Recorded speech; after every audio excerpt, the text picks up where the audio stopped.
right, welcome to another episode of 30 Minutes with DailyStraits.com. This is your host, June Ramli.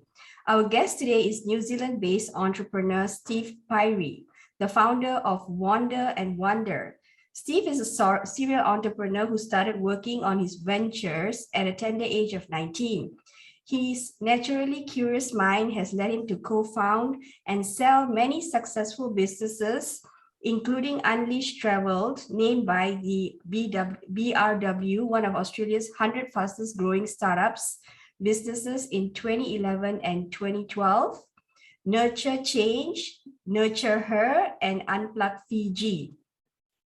Recently, Steve has fused his passion for events, mindset, education, travel, health, and wellness at Wander and Wonder, an ecosystem created to inspire a new way of thinking and a new way of being. His company brings together innovation, consulting, travel, and learning.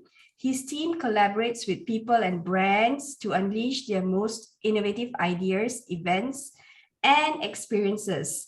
Steve also offers ideation and growth strategy sessions to startups and established businesses in the travel, events, and business space. Companies hack their naturally curious mind to get ideas and connection for your business and their lives. Without further ado, let's bring Steve to the show and ask him all things about his entrepreneurial journey to date. All right, sorry for the long introduction. You've done a lot of things. So hi, Steve. Welcome to the show. How are you? Yeah, hey June. Thank you so much for the time today, and appreciate diving in. That was a very long introduction, and sometimes we've just got to take a moment to recap on what we've done. So thanks for doing that. I appreciate it. No worries. So let's dive right into the question. I just want to get it straight from the get-go. So what got you interested in being an entrepreneur in the first place? Because you had a pilot license and your father's an Air New Zealand pilot. So you could have just taken the easy route and got a cushy job in the pilot, any airlines in the world. But instead you went into entrepreneurship at a very, very young age. So what was the thinking behind that? Yeah, it's entrepreneurship. It's I suppose growing up with a family that we're fortunate enough to travel a lot through my younger years, and then also be posted to live in the Cook Islands. And I felt the sort of richness of travel and wonder and curiosity. You got to experience so many different ways of life, different ways of doing business, whether it's in the Mediterranean. We used to spend a fair bit of time each Christmas and just seeing the way of life in the Med. And the business and the micro businesses within communities really got me, I think, subconsciously excited at a young age to then naturally just flow into that path. But yes, aviation is deeply ingrained from my grandfather being a test pilot in the Air Force many, many years ago, through to Dad being with Air New Zealand. But yeah, I thought that would just be naturally the job. But I think when I got there, I got to the start line of in New Zealand, and I saw a lot of bored people in the role, because yes, it's a cushy job, but it's a very structured routine, and that's when I sort of wandering curiosities in my blood as well, right? So entrepreneurship really started at a young age, subconsciously, and then it consciously came in sort of between 15 to 18 when I got some amazing opportunities. So. Yeah, all right. So I noticed most of your business offering are service and not product based. So my question would be, how do you validate these business ideas before going out to the market and making money out of them? So in those days, before COVID, right, we could go out and speak to people. These days are quite different. So what did you do the last time? Because you started quite early after your job at Flight Center. You had an aha moment and you created a business. So what was that? Like, how did that happen?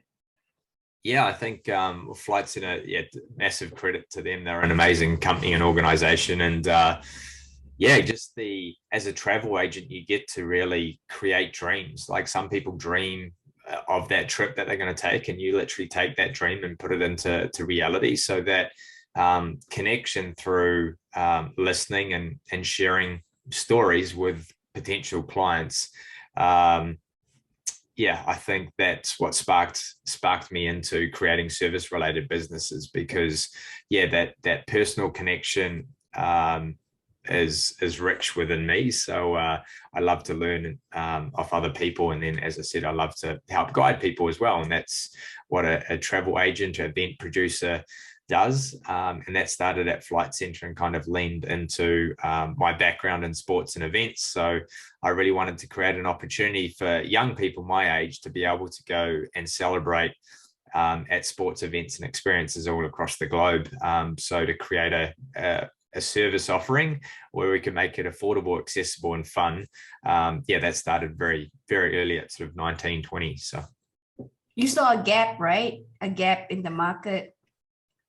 yeah, definitely. There was, I can remember back in the day having a conversation and a pitch to a large New Zealand sports and events company that have been around for 40 years. And I remember the pitch was that they were like, a lot of our customers are dying or not being able to travel anymore. So the $25,000 All Black tour, their clients were dwindling. So I sort of came into the market to say, me as a 25-year-old, yes, I want to go and see the All Blacks or go to the Australian Open, but I don't really need the champagne on arrival or the 5-star accommodation. I just want to be with a group of friends watching amazing sport and going to the pub afterwards. So that was that sort of catalyst that I could take that service offering to someone where the clients are potentially not able to travel anymore. So we're bringing in a new offering for them and a new client base as well. So yeah, definitely seeing the gap. That's awesome. So you made 500,000 a year from that business. Is that right? Well, that kind of then took me into to Unleashed, which was the unicorn, I suppose, if we want to sort of classify it back in those days, where growing up in the Cook Islands, as I shared, and having that sort of Pacific cultural community vibe, and then also seeing what happens in the US, how school leavers celebrate and they go to spring break and they create these amazing experiences. And Australia have something called schoolies, where everyone descends on the Gold Coast, and here in New Zealand we think schoolies, and it's like, that's not when we go to the Gold Coast. So I saw again an opportunity to go, well, let's create a safe environment on a tropical island in Fiji. Of course, all the school leavers would love to go on overseas trip in Fiji. The parents who 50% of them were paying for these trips were like, great, they're on a safe island with the same aged group as well. So there was it was a great safety factor. So it was really a win-win. And that was just a unicorn. We would sell trips 18 months in advance in a week. And yeah, and it's still going to this day, which I'm extremely proud of, that my co-founder is still growing that business. So. Got it. That's awesome. Okay, in the early days, you encountered a lot of failed moments. As described by you in a previous video, you had a 10 minutes video. I will link it in. What would you say to yourself? I mean, I was curious, because it was quite full on, those failed moments. And what I was just curious, what did you say to yourself to overcome this adverse situation and keep moving forward and not looking backwards? If you'd like to share, I think one was when you were 16 and you were supposed to go to the Olympics, but then in the end, it didn't work out, right? Yeah, this is very raw. I thought that video must have been lost in the archives and got to page 3. So congratulations for finding it and bringing it back to the service. Yeah, it's sport was very much part of my life growing up, and education from a book and pen and paper was not for me, and my environment was sport and hockey, and was sort of always destined to go to the Olympics, and that was my drive. Yeah, made a very silly mistake and got caught up in smoking marijuana, and literally got dropped, and my dreams and everything became an overnight failure. So I was that sort of person on the front page of the paper, and thank goodness there wasn't social media in that day. That would be a whole new level, right? Showing my age right now. We didn't have Facebook back in those days. And yeah, how to pick myself up from there. And I suppose I was very lucky. Within any team sport, there's pretty amazing community around you. I was surrounded by older athletes, older players, and to be able to have the conversation about, yes, I stuffed up, I made a mistake, how do I sort of move forward? So it's that forgiveness piece where I just sort of talk about the 4 F's, right? It's the fear. We lean into the fear, and then sometimes we have failure, and then on the other side of that is like, how do we forgive ourselves or others and move forward? And that part didn't really come into sort of later down the track, where I could kind of go through that forgiveness part, and being surrounded by community and the sort of willing and the wise. I like to share in a lot of conversation is that we've got younger people that really inspire us and look up to us, and that sort of mentorship role from us kind of helps. But then there's the other side, which is the wise, which is the older generations that have gone through potentially the same 4 F's that we have. So surrounding yourself by that network where you have the safe space to be vulnerable and pick ourselves up. And yeah, on the other side of forgiveness is freedom, right? And that's why I went into entrepreneurship. And yeah, it's a good little toolbox that I have now moving forward, because there was some deep dark days back in those days. So Awesome. So you actually did a very good job in moving forward, and then you started many businesses, and you sold 2 of them by the time you turned 30. So I actually wanted to know, right? How do you know when is the right time to walk away from the ventures? Because you started everything from scratch. It was your own baby, but then you're selling it, So how did you know, like, what kind of methodology do you take before you decide to, sell and leave, like, completely?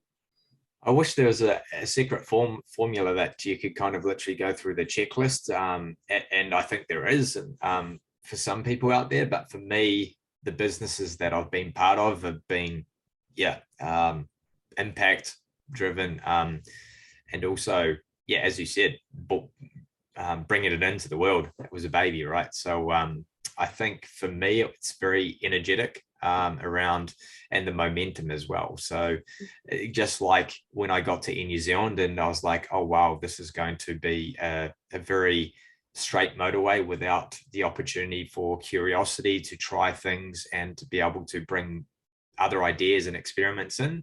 When that starts to slow down in business for me, I think that's not the best time and energy exchange for me, for the company and the organization. So it's best to get someone else in that can refuel the vehicle to take it forward, whether that's in that direction or the other direction. So for me, it was very much, okay, this has been a great run, momentum, the energy.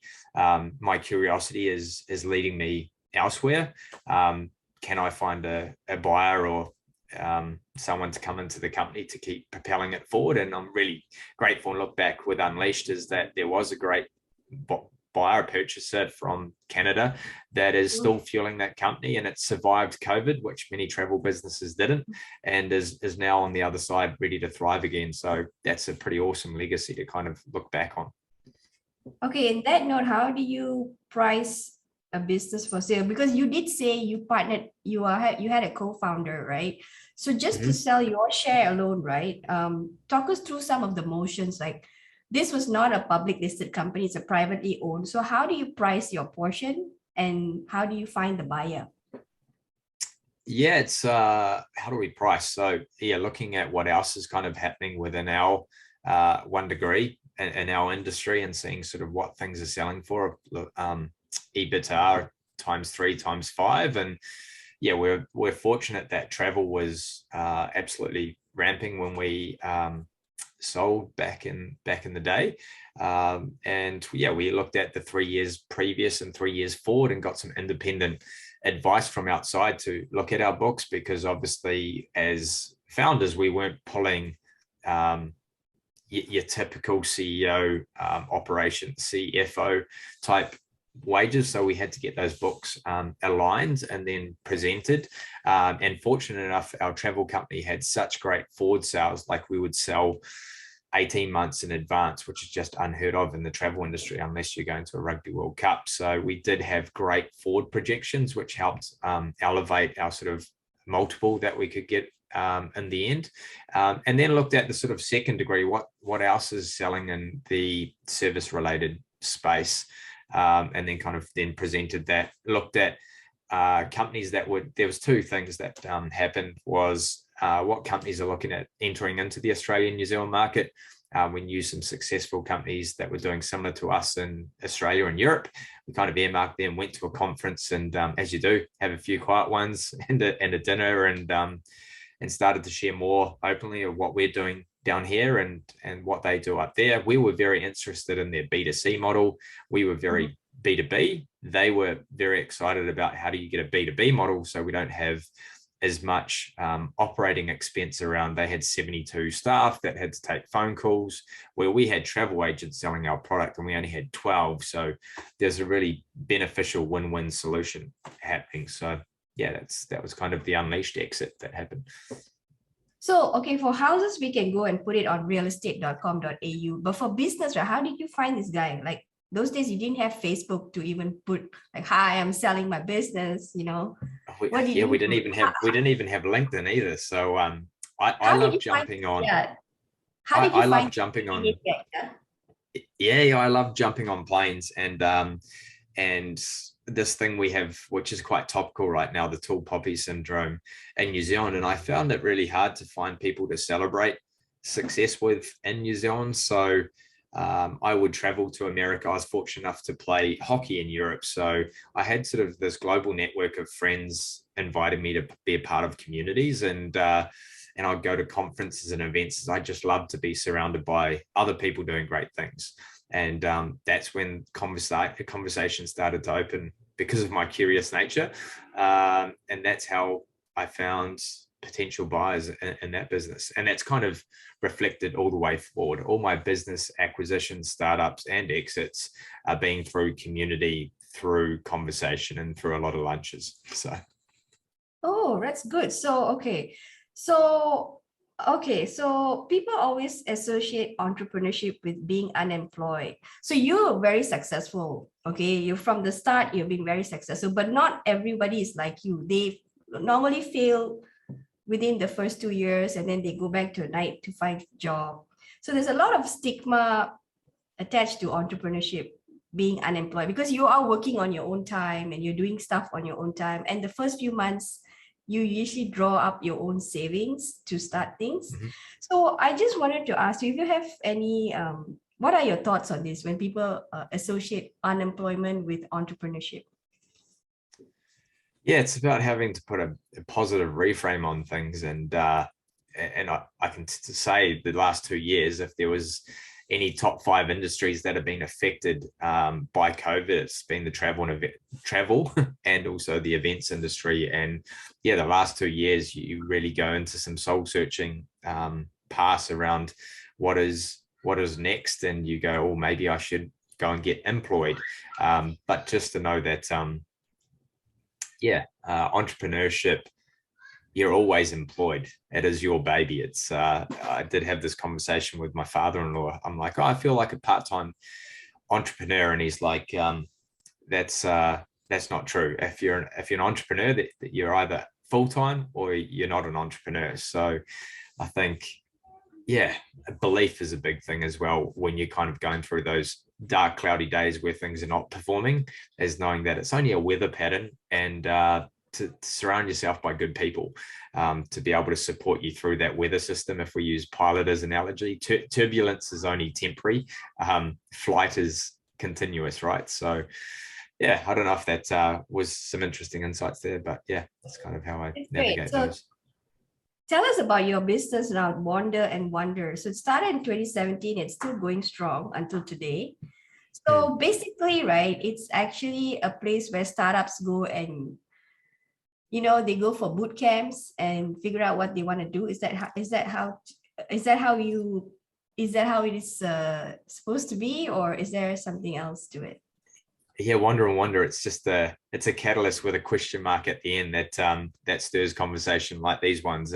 For us, it's a way of life. The way me and my fiance live is there's the wonder side of the business, which is the pink, which is her. And when we first met, it was she does amazing things around design thinking and getting people to think differently, growth mindset, appreciative inquiry. And my side was the wonder side, the curiosity, the travel, the new environments, the community. And when we got together, we're like, well, actually, this is just the way we live our life. And a lot of people have been to our events and experiences that we've created and sold, whether it's Nurture Change or Nurture Her, and then the events that we run for other communities. So people come in there and they are inspired to sort of take action, to learn, to evolve through the conversations and through the environments that we create. And obviously the last 2 years, we haven't been able to create the wander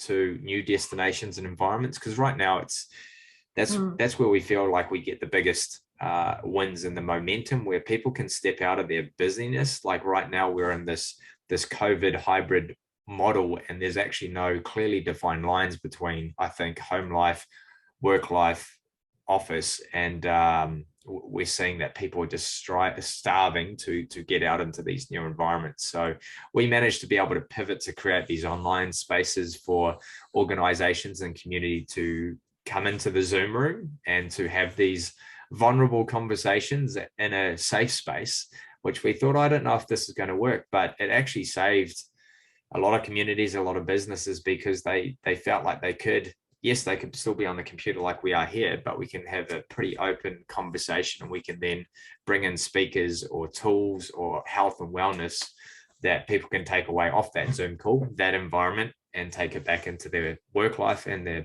personal lives to not only just survive through COVID, but also thrive out the other side. So. Awesome. So how does it monetize, and do you have competitors in New Zealand, or are you the only one? I think there's many experimental agencies out there, marketing agencies, HR agencies, but we like to not clearly define ourselves, because the only thing that is constant right now is change. So we are sort of agile in the way that right now, Sarah, my partner, is back in the corporate world, taking the design thinking and the design work that she's done back into corporate New Zealand. And so we're doing this sort of inside outside approach, whereas sometimes it's so hard to get into these corporate organizations because they don't see sort of value in curiosity, wonder, and what might be fluffy topics, but right now they're actually moving things forward in the design sphere. So yeah, to define something right now, I don't think is in our best interest. But what is performing on the outside is, right now travel is reopening, and Island in a Box, which is an offering we have to take all our wisdom from bringing people together, communities together, and environments. The window is open now, and what has people missed most over the last 2 years is connecting with family, connecting with their team that are potentially spread between Australia, US, and New Zealand. They haven't seen each other for 2 years. So I have not been this busy in my life with co-creating these environments, whether it's in Croatia or Fiji or America or Australia. So right now we're focusing on that and monetizing that by taking the pain points out of businesses about bringing people together. They right now are just trying to survive and thrive out the other side of. They don't have the time or the resources to really focus on community and events and experiences. So we just have a turnkey solution, and that's why we call it Island in a Box. It's literally a box. We package it up, and they just arrive and they're looked after. So. Oh, okay, great. So you charge them according to the packages that they take, like workshop, half a day, a full day, or if it's a weekly. It's kind of everything goes in together with the food, travel. Yep, exactly. So we do some like half day or 1 day design thinking workshops, or right now burnout is very topical. So we have the great thing with Wonder and Wonder, we have a global community of these thought leaders in the space that are contractors such, and we bring them in when we need them. So yeah, whether it's a half day or full day around resilience, around burnout and hybrid workspaces, we can be agile and bring that in. The good thing is we can deliver it to clients across the globe. So we've gone from a business that just delivered physical workshops in New Zealand and Australia to, our client reach has just gone global. And I think there's many silver linings to what COVID has given us through this time. And if we can put some positive reframes, we can be the biggest exporter of innovation, because we've got this thing called Zoom. So service related businesses can really see some great growth opportunities. We package that up. And then if people want to then do the international stuff, we have great relationships with Fiji, with over 35,000 people that have been through our experiences in Fiji. We work very closely, and we have a charity up there that we really just package everything up. So then the client pays X and we pay Y, and that's where our margin and our efforts kind of sit in that sweet spot. Awesome, sweet.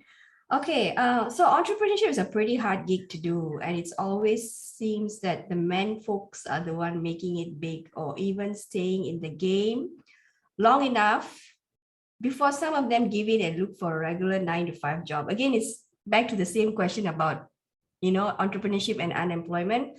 So on that note, right, since you have 2 daughters, would you encourage your girls to dabble into entrepreneurship? Because it's a tough gig, but what do you think? I truly think that I support and kind of give them the curiosity and wonder to try as many things as they can. Like, our 2 oldest daughters, 9 and 8 at the moment, and one is already an entrepreneur because she likes to see and solve problems. So Sienna created an awesome company called No Litter Glitter. We just kind of put the question out there. We love to have questions over dinner. So it's like, what's upsetting you right now, and how would you like to change it? And I remember Sienna was like 6, I think it was, and she's like, I don't like war, I want to stop war. And we're like, wow, that's a big comment coming out of a 6-year-old around the dinner table. And we're like, well, why are you upset about war? She's like, and she's from Australia, and she was like, all the refugees that are coming into Australia, they don't have homes, they leave families behind. And we're like, wow, tears flowing at this stage. And she's like, well, what would you like to do? And she's like, I'd love to give them some play or some glitter or something. We're like, well, glitter's not the best thing for the environment. The amount of times I've got plumbers out to the house to unplug drains with glitter, we like, well, maybe there's a biodegradable glitter. And we found it's 98% biodegradable, and she put it on Kickstarter, I think it was, and she had to fund the first $2,500 to get a first batch. And we just put it out through our network and our awesome community, and we had like 120 people from 16 countries raise the $3,500, and now she's had her podcast, right? So I think entrepreneurship, if you can at least give them some opportunities to try it while they're young, they might end up being a doctor, and that's okay. But I feel like just being able to give them the opportunity. There's going to be more entrepreneurs which are working within corporates, and then I think this agile way of working, like to expect loyalty out of the next generation of workers. I think they're going to be working on 4 or 5 things at once, and that's okay. That's my little that's insight. That's a really cool answer. So is she still doing it, your daughter? She is, yeah. We had the school market the other day, pre-COVID, and she sold $600, and that donation went back to the school. And because we've got 5 kids and it's a blended tribe, like her way of that entrepreneurship has led to my older daughter, who's interested in writing a book for the first time around saving the planet. And that was sparked by the inspiration of her sister. And now it's the younger sister, who's 5, wants to create baby scrub play, which is so it's like being surrounded by kids that are trying things. That they haven't lost their curiosity and wonder at school. And I feel like as adults, sometimes we need to go back to the school playground and get into the sandpit and give it a go and try some things, and that's okay. And I think kids give us, like I say, the willing and the wise. Well, sometimes the kids are the wise ones, right? It's like, well, they're having a great time. They're trying a lot of new things. They're not really worried about failure because they haven't been part of society for too long, that they've got this whole stigma around failure. They just see it as a lesson. So the willing and the wise is not defined by age, color, or background, right? It's it can come from both sides of the ledger. Awesome. That's great insight. Thank you for sharing. So that is all the time that we have for today. We have just been speaking to Steve Pirie, the founder of Wander and Wonder. Thank you, Steve, for joining us today. No problem. Thank you so much. It's been awesome. Awesome. So the pleasure is all ours. Be sure to join us in the new year as we aim to interview more awesome entrepreneurs in this series created exclusively for you by dailystraits.com. Thank you. No worries. Thank you so much.